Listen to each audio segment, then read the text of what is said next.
Vamos a iniciar la clase número 12 de este libro de los Hebreos. Y vamos a iniciar estudiando la parte del capítulo 6, versículo 9 en adelante.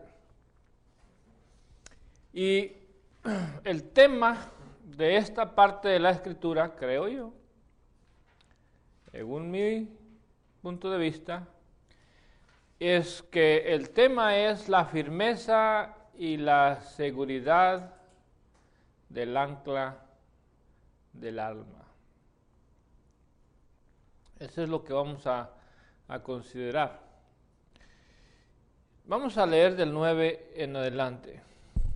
Dice: pero en cuanto a vosotros, oh amados, estamos persuadidos de cosas mejores y que pertenecen a la salvación, aunque hablamos así. Porque Dios no es injusto para olvidar nuestra obra y el trabajo de amor que habéis mostrado hacia su nombre, habiendo servido a los santos y sirviéndoles aún. Pero deseamos que cada uno de vosotros muestre la misma solicitud hasta el fin, para plena certeza de la esperanza, a fin de que no os hagáis perezosos, sino imitadores de aquellos que por la fe y la paciencia heredan las promesas. Porque cuando Dios hizo la promesa a Abraham, no pudiendo jurar por otro mayor, juró por sí mismo, diciendo: de cierto te bendeciré con abundancia y te multiplicaré grandemente. Y habiendo esperado con paciencia, alcanzó la promesa. Porque los hombres ciertamente juran por uno mayor que ellos, y para ellos el fin de toda controversia es el juramento para confirmación, por lo cual, queriendo Dios mostrar más abundantemente a los herederos de la promesa la inmutabilidad de su consejo, interpuso juramento, para que por dos cosas inmutables en las cuales es imposible que Dios mienta, tengamos un fortísimo consuelo los que hemos acudido para asirnos de la esperanza puesta delante de nosotros, la cual tenemos como segura y firme ancla del alma, y que penetra hasta dentro del velo, donde Jesús entró por nosotros como precursor, hecho sumo sacerdote para siempre, según el orden de Melquisedec. Bueno, creo que lo primero que vamos a hacer es tratar de definir la metáfora, porque es una comparación. Está usando una figura que conocen o que conocían las personas que estaban leyendo esta carta, y creo que nosotros también podemos conocer esto, para ilustrar una verdad profunda, una verdad espiritual. Y se está usando la figura de una embarcación y el ancla. Imagínense un mar embravecido, un mar en medio de una tormenta, y las embarcaciones, para poder sobrevivir, usaban un ancla que dejaban caer en el agua, y el ancla tiene ciertas como ganchos grandes, gigantescos, que se enterraban a veces en la roca o en la piedra o en la arena. Entonces, al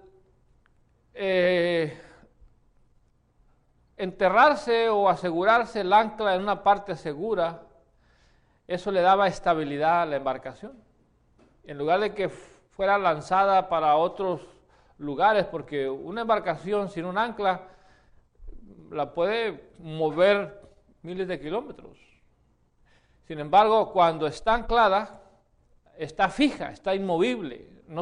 Tal vez se sacude, pareciera que se va a romper, pero se queda fija, segura en el mismo lugar.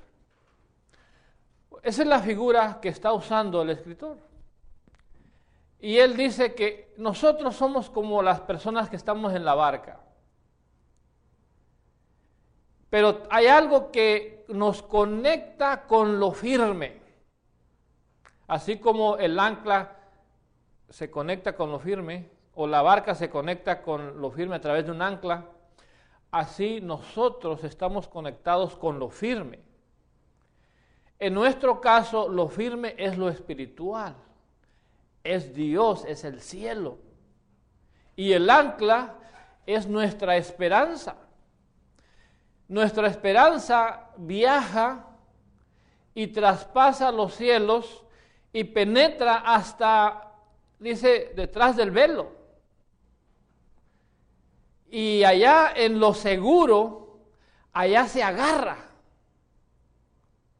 Y de ahí no se mueve. Y nosotros estamos aquí en este mar embravecido, sufriendo los embates de la tormenta, moviéndonos para un lado, para otro, batallando, sufriendo. Sin embargo, estamos en el mismo lugar. Estamos conectados y asegurados y inmovibles, porque nuestra esperanza está puesta y está aferrada a algo que es inmovible. Esa es la figura. El ancla, o sea, por eso el tema es la firmeza y seguridad del ancla del alma. El alma necesita que de alguna manera haya una conexión con lo sólido, con lo inmovible, con lo firme. Y eso es el cielo. Eso es lo que hay detrás del velo. Entonces, nosotros viajamos o traspasamos allá con nuestra esperanza. En el momento que perdamos la esperanza, nos desconectamos del cielo. En el momento que yo ya deje de mirar a Jesús, deje de mirar lo espiritual y deje de esperar estar un día en ese lugar, en ese día, para donde me lleve el mar. Si me lleva para un movimiento gnóstico, para allá me voy. Si me lleva para un movimiento ateo, lo que sea, para allá voy. ¿Por qué? Porque ya no tengo un ancla, ya no tengo una esperanza, ya no estoy aferrado a algo. Pero mientras estoy aferrado, estoy seguro. Por eso es tan importante el ancla. La pregunta que vamos a responder es ¿por qué es tan segura y firme? Primero, dice el versículo 9, pero en cuanto a vosotros, oh amados, estamos persuadidos de cosas mejores y que pertenecen a la salvación, aunque hablamos así. Acuérdense que esto está conectado con el contexto y acabamos de hablar de, primeramente, abandonar los rudimentos de la doctrina, luego hablamos de aquellos que pueden, o sea, perder ahora sí que la salvación y pueden no ser restaurados, aquellos que no pueden ser restaurados. Entonces, cuando termina ese pasaje es donde aparece el versículo 9 que dice, pero en cuanto a vosotros, oh amados, estamos persuadidos de cosas mejores. O sea, hay unos que no valoran lo espiritual. Hay unos que no le dan valor y lo reciben, lo gastan y lo reciben y no produce nada. Y bueno, esos son ellos. Pero nosotros estamos persuadidos de cosas mejores. Ahora, ¿cuáles son esas cosas mejores? Esas cosas mejores tienen que ver con la naturaleza espiritual, tienen que ver con lo divino, con lo celestial, con las cosas que están en el cielo. Entonces, ¿por qué el ancla del alma es tan segura? Porque no es algo humano, ni está puesta en algo humano. Porque si pongo mi esperanza en una persona, Si pongo mi esperanza en mi salud, o pongo mi esperanza en mi sabiduría, en mis habilidades, y no la pongo donde la debo poner, todo lo demás no me sirve. Me servirá temporalmente, pero a la hora de un problema verdadero, de un riesgo de muerte, ahí no hay nada que sirva más que la esperanza que yo tengo en lo celestial. Entonces, por eso es que la firmeza del ancla del alma se debe a que es de naturaleza espiritual, primeramente.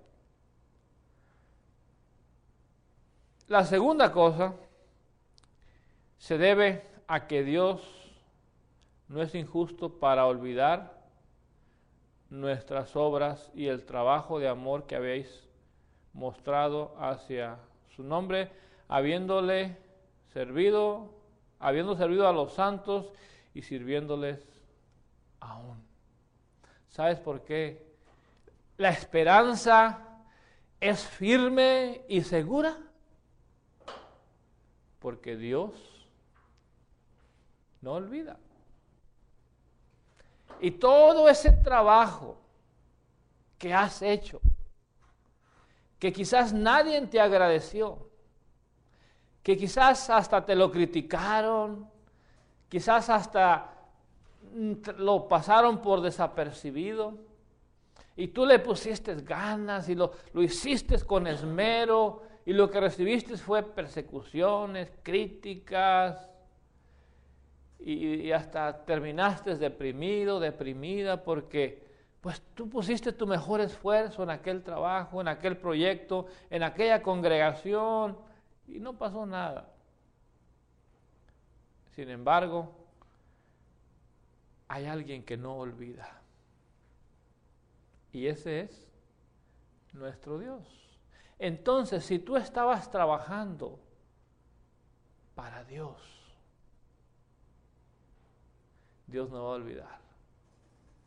Dios no olvida. Y por eso es que nuestra esperanza es tan sólida, porque Dios no olvida. Y Él ahí tiene su récord, ahí tiene sus apuntes de todo lo que tú has hecho. Lo que has hecho para el Señor, todo lo que has trabajado, lo que has servido. Todo está escrito y Él no lo va a olvidar y Él te va a dar una recompensa. A veces aquí trabajamos y al final de la semana al patrón se le olvidan las horas que trabajamos, a veces nos paga de menos, a veces no nos paga, nos dice que nos paga la próxima semana. Bueno, pero esos son los patrones humanos. Pero estamos trabajando para un Dios que no olvida. Por eso es que mi ancla, mi fe, mi esperanza es tan firme. Porque no depende de mí ni de otras personas, depende de la verdad que Dios no olvida. ¿A poco no es maravilloso esto? Bueno, versículos 11 y 12. Ahí vamos a tener que hablar de un riesgo que está en nosotros. Dice versículo 11. Pero deseamos que cada uno de vosotros muestre la misma solicitud hasta el fin para plena certeza de la esperanza, a fin de que no os hagáis perezosos. ¿Okay? El escritor dice, yo deseo que cada uno de vosotros muestre la misma solicitud hasta el fin. ¿Para qué? Para plena certeza de la esperanza. O sea que el riesgo no está en Dios porque Él no olvida. El riesgo está en nosotros.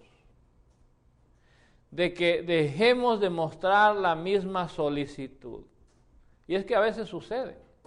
Hay veces que por un tiempo tenemos mucha energía y trabajamos y a veces por circunstancias adversas, problemas, o que nadie valora lo que hacemos, de repente bajamos el ritmo. Ya no hacemos lo mismo, ya no producimos lo mismo, ya no hacemos el mismo esfuerzo. Y la pregunta es ¿por qué? Porque, ya no estamos guardando la misma solicitud del principio. Eso le pasó a las iglesias en el Nuevo Testamento, la iglesia en Éfeso. En la carta a los Efesios se le exalta, se le engrandece. Sin embargo, en la carta a Apocalipsis se queja. El escritor se queja de la iglesia en Éfeso, ¿verdad? Y le dice, pero tengo contra ti que has dejado tu primer amor. Arrepiéntete, por tanto, de donde has caído y empieza a hacer las primeras obras, si no vendré a ti pronto. Entonces, esa iglesia perdió el ritmo, perdió el paso, perdió esa intensidad de trabajo que llevaba, o al menos perdió algo. Todavía trabajaba, pero parece ser que su trabajo ya era un trabajo rutinario. Ya no era con el mismo fervor, el mismo entusiasmo, con las mismas ganas de antes. Ahora ya era un trabajo tedioso, cansado, fastidioso, de estar haciendo lo mismo y lo mismo. ¿Por qué? Porque ya lo estaban haciendo sin amor. Entonces, ahí es donde está el riesgo. Por eso el escritor de los Hebreos dice que cada uno de vosotros muestre la misma solicitud del principio hasta el fin. Y hay un beneficio para plena certeza de vuestra esperanza. O sea que nosotros aseguramos la esperanza si seguimos manteniendo el ritmo, y el mismo trabajo y con el mismo amor. Nuestra esperanza sigue firme. Nosotros somos los que podemos soltar el amarre de la ancla. Podemos dejarla ir. Y ahí se va a quedar el ancla y la embarcación va a empezar a naufragar. Pero fuimos nosotros quienes cortamos el cable que nos une con lo divino, con lo celestial. Entonces, por eso. Y luego el riesgo también es dice, a fin de que no os hagáis perezosos. Porque una vez que dejas de mostrar la misma solicitud, ¿cuál es la actitud que demuestras? Pereza. Entonces, dejas de mostrar solicitud, te conviertes en una persona perezosa. Ese es el riesgo, no en Dios, sino en nosotros, de no mostrar la misma solicitud y convertirnos en personas perezosas. Otra razón por la cual nosotros tenemos que mantener firme, o por qué el ancla es firme y segura. Esta es otra razón.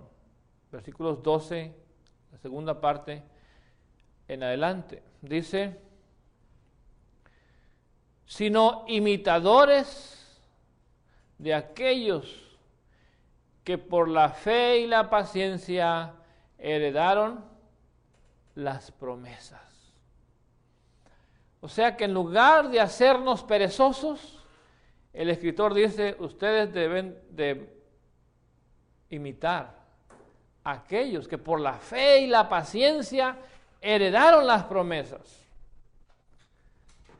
O sea que nosotros tenemos que ser imitadores de aquellos que van delante de nosotros, aquellos que ya partieron, aquellos que ya se nos adelantaron, pero que los vimos trabajar hasta el último día de sus vidas.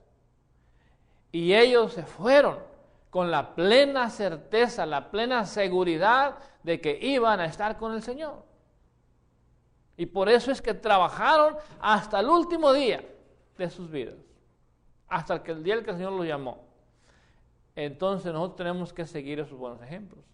Esos buenos ejemplos nos dan fortaleza, nos dan ánimo, nos estimulan, y por eso es que el ancla sigue firme, sólida, porque hemos visto a otros que se han mantenido sólidos y eso nos da solidez, confianza, esperanza a nosotros también.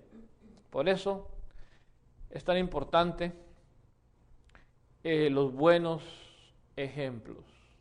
Entonces, la firmeza y seguridad del ancla del alma depende de que es de naturaleza espiritual.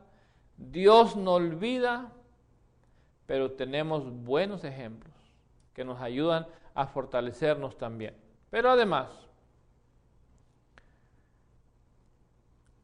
la firmeza y seguridad del ancla del alma descansa en la inmutabilidad de Dios.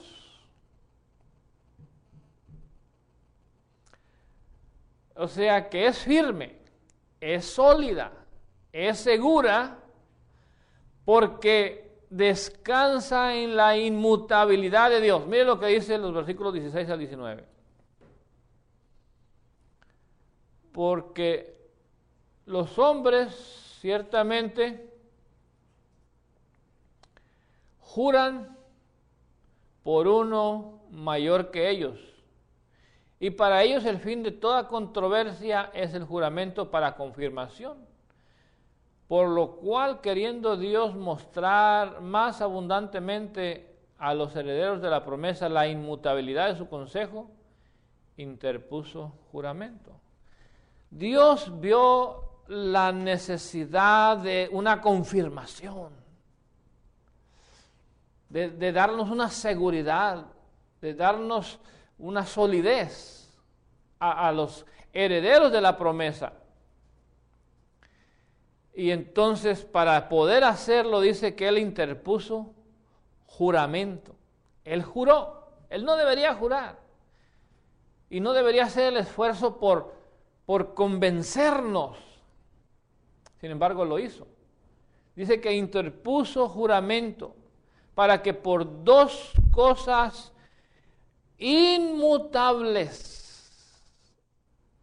o sea, dos cosas que no cambian, dos cosas sólidas, incambiables. Por esas dos cosas nosotros tenemos la confianza de que lo que Él nos ha prometido lo vamos a recibir. Porque no nos lo prometió un hombre, no nos lo prometió una persona que promete y no cumple. Dios no es como los políticos modernos que nos hacen tanta promesa y al final no los cumple nada. Dios cumple.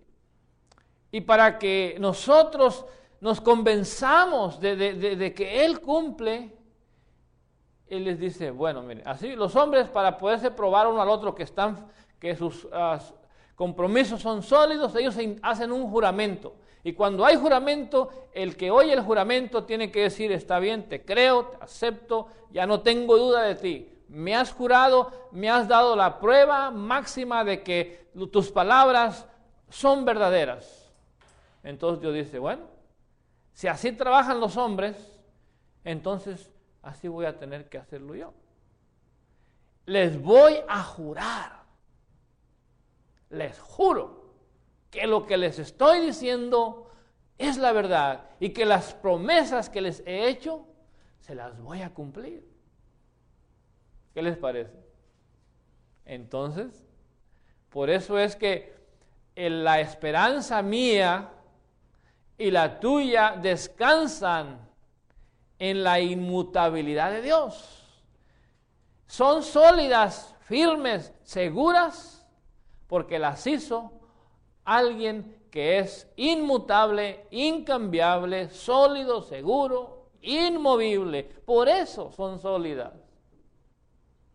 Y por eso tenemos que aferrarnos a ellas.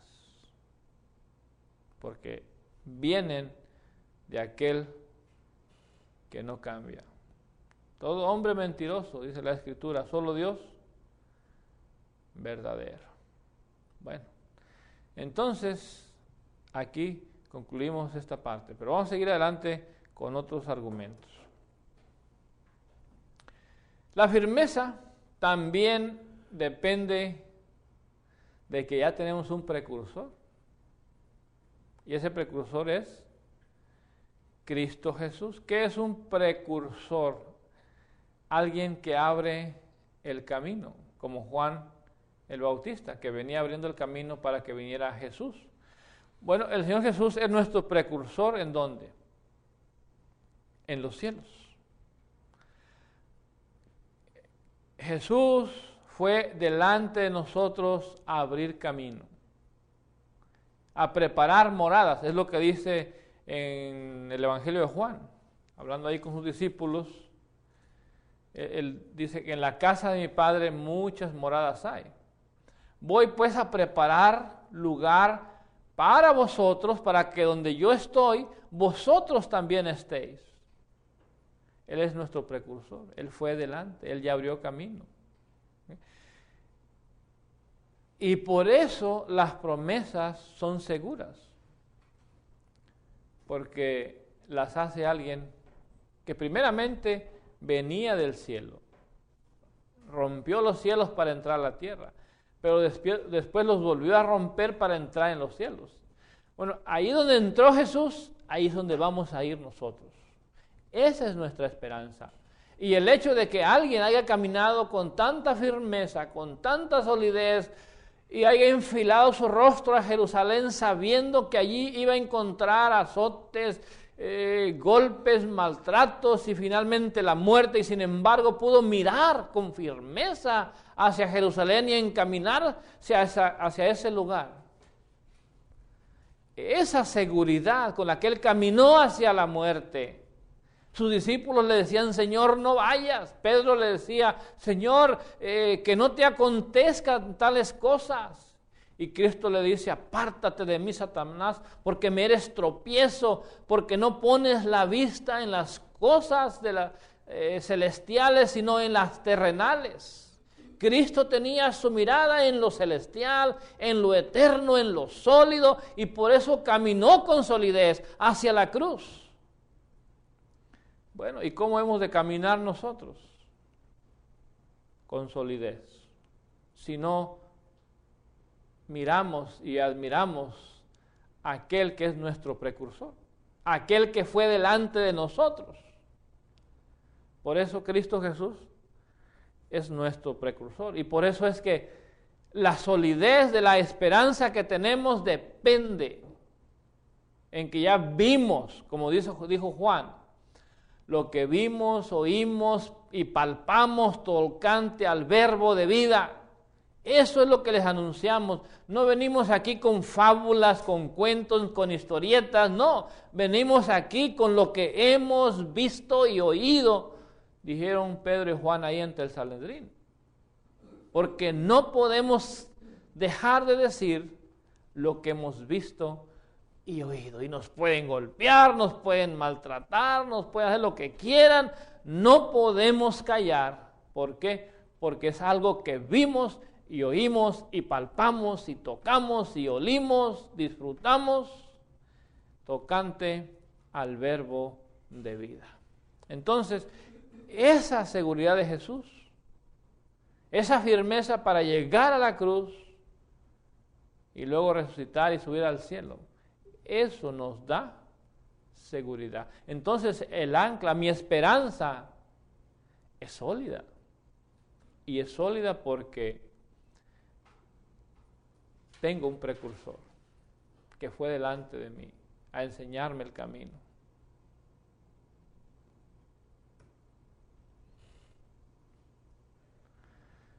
Entonces, estas son las razones por las cuales el ancla de nuestra fe, que es la esperanza, es tan segura.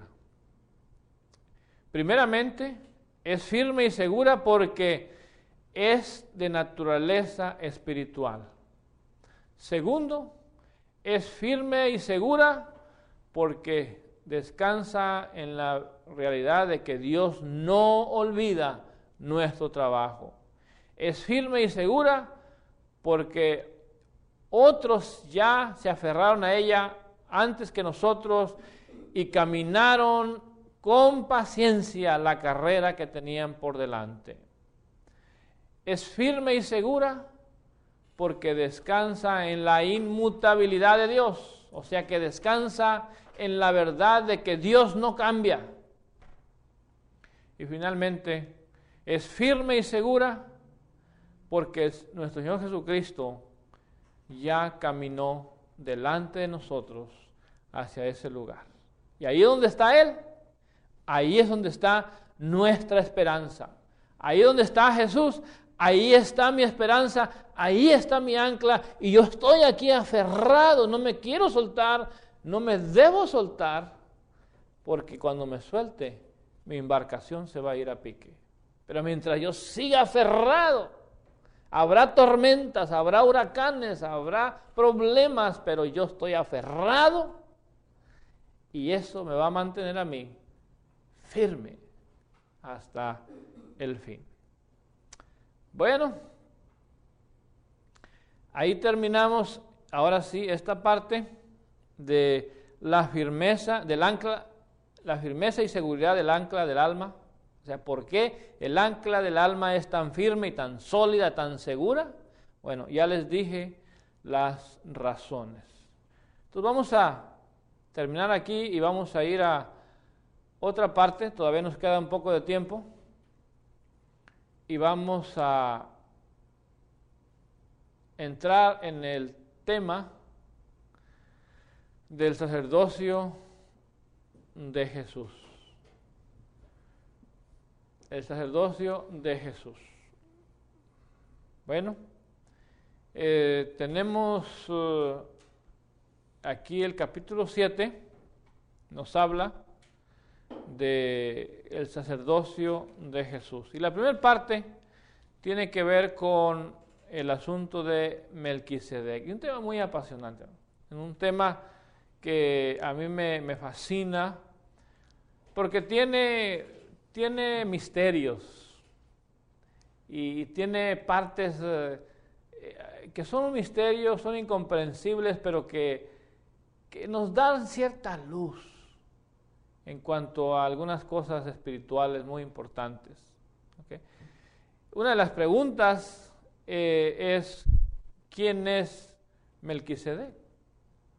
Es una de las preguntas que vamos a tener que responder o medio responder, porque no tiene una respuesta clara.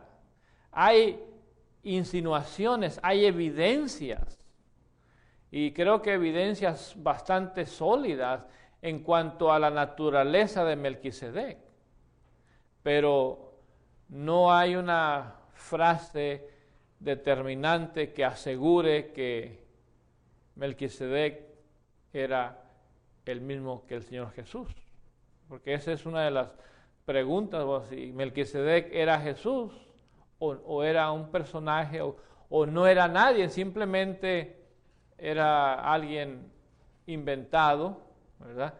Bueno, son las preguntas que nosotros tenemos que responder. Yo soy de las personas que creen, me inclino a pensar que Melquisedec era Jesús o alguien muy cercano, aunque no creo que un ángel. Melquisedec yo lo puedo poner superior a los ángeles. Ahorita les voy a dar algunas razones por las cuales yo creo eso. Pero vuelvo a repetir, no hay una frase, no hay una enseñanza clara que diga sí, Él era Cristo Jesús. Pero hay cosas que vamos a aprender que no podrían ser dadas a un personaje si no tuviera algo de divino. ¿Ok? Eso es la realidad. Entonces vamos a ver ahí esta parte de Melquisedec. Vamos a leer capítulo 7, versículos del 1 en adelante. Porque Este Melquisedec, rey de Salem, sacerdote del Dios Altísimo, que salió a recibir a Abraham, que volvía de la derrota de los reyes, y le bendijo, a quien asimismo dio a Abraham los diezmos de todo, cuyo nombre significa primeramente Rey de justicia, también Rey de Salem, esto es, Rey de paz. Sin padre, sin madre, sin genealogía, que ni tiene principio de día ni fin de vida, sino hecho semejante al Hijo de Dios, permanece sacerdote para siempre. Considerar pues cuán grande era este, a quien aún Abraham, el patriarca, dio diezmos del botín. Ciertamente, los que de entre los hijos de Leví reciben el sacerdocio, tienen mandamientos de tomar del pueblo los diezmos según la ley, es decir, de sus hermanos, aunque estos también hayan salido de los lomos de Abraham.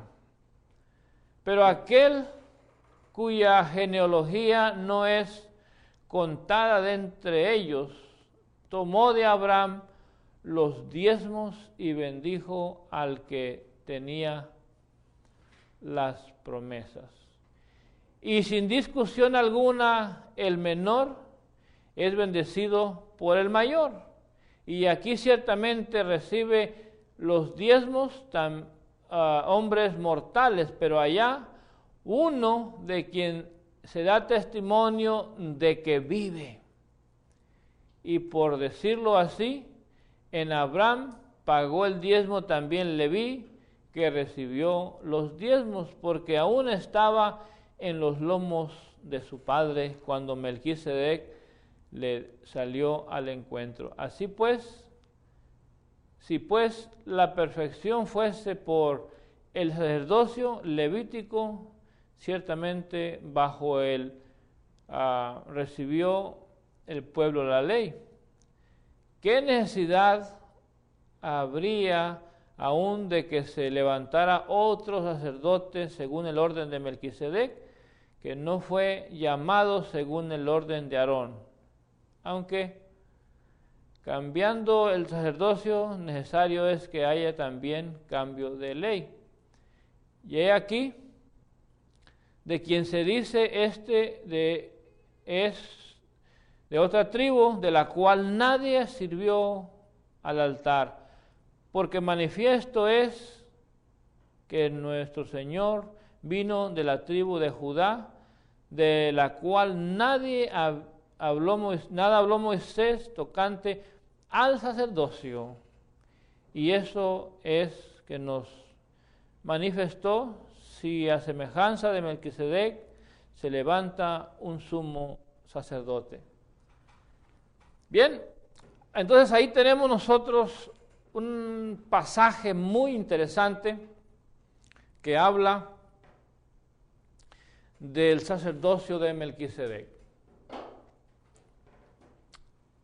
Y yo creo que en lo que leímos ustedes ya pudieron ver algunas cosas misteriosas, algunas cosas que nos llaman mucho la atención y que nos hacen pensar, ¿será el mismo? ¿No será? Yo tengo varias cosas por las cuales me inclino a pensar que era, y hay otras por las cuales creo que tal vez no puede ser. Porque si él era, ¿por qué no decirlo abiertamente? Y si no era, y si era, perdón, ¿por qué decir que era semejante al Hijo de Dios?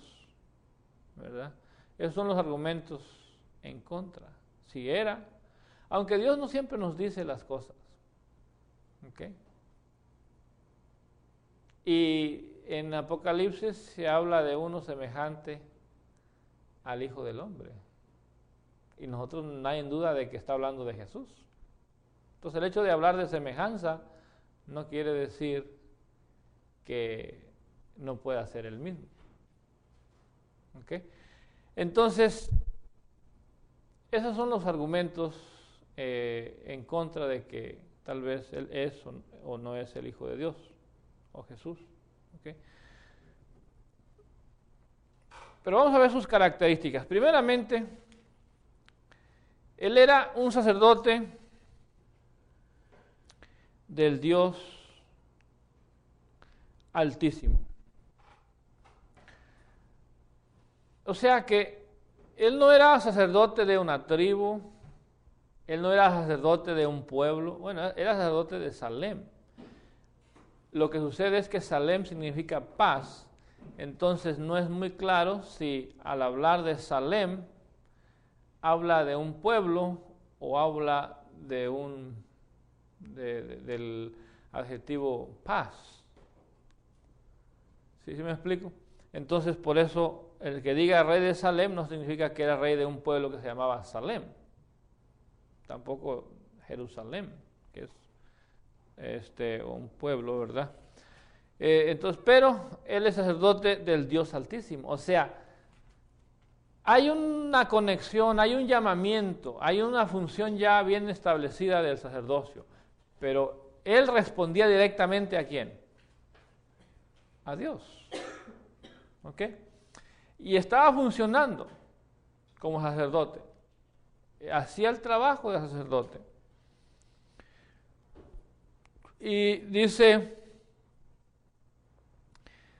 a quien asimismo dio a Abraham los diezmos. Ok, antes de eso, déjeme hablar del significado de su nombre. Porque Melquisedec, rey de Salem, sacerdote del Dios Altísimo, que salió a recibir a Abraham, que volvía de la derrota de los reyes, le bendijo. Dice, asimismo Dios dio a Abraham los diezmos de todo, cuyo nombre significa, primeramente, rey de justicia, también rey de Salem, esto es, rey de paz. ¿Okay? Entonces, el rey, el significado de su nombre es rey de justicia, rey de Salem, esto es, rey de paz. Era el significado de su nombre. ¿Okay?